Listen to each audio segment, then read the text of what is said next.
अब तो रुक्मणी जी की स्थिति हो गई कि भोजन खाने बैठती हैं तो दाल में पड़ा हुआ काला जीरा भी उनको श्याम सुंदरी दिखाई देते हैं, गुलाब जामुन ठाकुर जी के गाल दिखाई देते हैं, कहीं स्वर सुन ले तो नेत्र बंद हो जाता है नृत्य करते हुए ठाकुर। मतलब कथा के द्वारा रुक्मणी जी के मन बुद्धि चित्त रोम रोम में कृष्ण भर गए।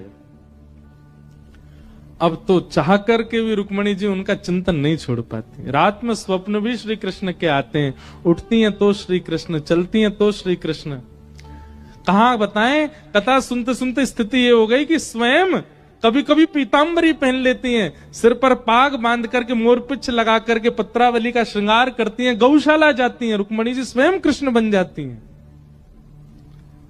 चिंतन करने तमाल वृक्ष को देख के दौड़ती हैं, आलिंगन कर लेती हैं, ये मेरे श्री कृष्ण है। कथा ने ऐसा परिवर्तन कर दिया रुक्मणी जी के चित्त में। अब तो रुक्मणी जी की स्थिति ऐसी हो गई, अब तो कृष्ण ही चाहिए और कहीं नहीं जा सकते।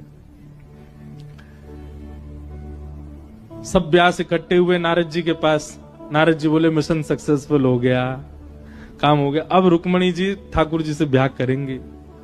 अच्छा, इसमें एक बात आती है कि जब रुक्मणी जी ने पहली बार प्रणाम किया नारद जी को, तो नारद जी ने ठाकुर जी के विवाह का प्रस्ताव भीष्मक राजा को दिया कि द्वारिकाधीश वसुदेव जी के पुत्र, उनसे आपकी पुत्री का विवाह करा दें।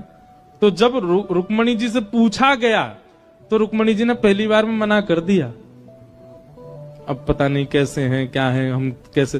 तब नारद जी को सनक चढ़ी, बोले रुको अभी बताते हैं कैसे हैं। इतनी कथा सुनाई, इतनी कथा सुनाई, अब तो रुक्मणी जी के चित्त में रोम रोम में श्री कृष्ण आ गए। नारद जी बोले काम हो गया, अब ब्याह हो जाएगा ठाकुर जी का, हम बाराती बनेंगे, नाचेंगे, गुलाब जामुन खाने को मिलेंगे, सब देवता प्रसन्न हो गए, बोले जय हो, ठाकुर जी को ब्याह कराओ जल्दी। नारद जी बोले अब काम बनेगा, सब तैयारी कर लो, हे इंद्र आदि देवताओं सब अपनी अचकन बनवा लो, बढ़िया वाले कुर्ते बनवाओ, ठाकुर जी का ब्याह होगा। नारद जी गए द्वारिका में जाके देवकी मैया से बोले आपके लाला के काजे बहुत बढ़िया छोरी देख ली मैंने, और वो पूर्ण रूपेण आपके लाला के लायक है।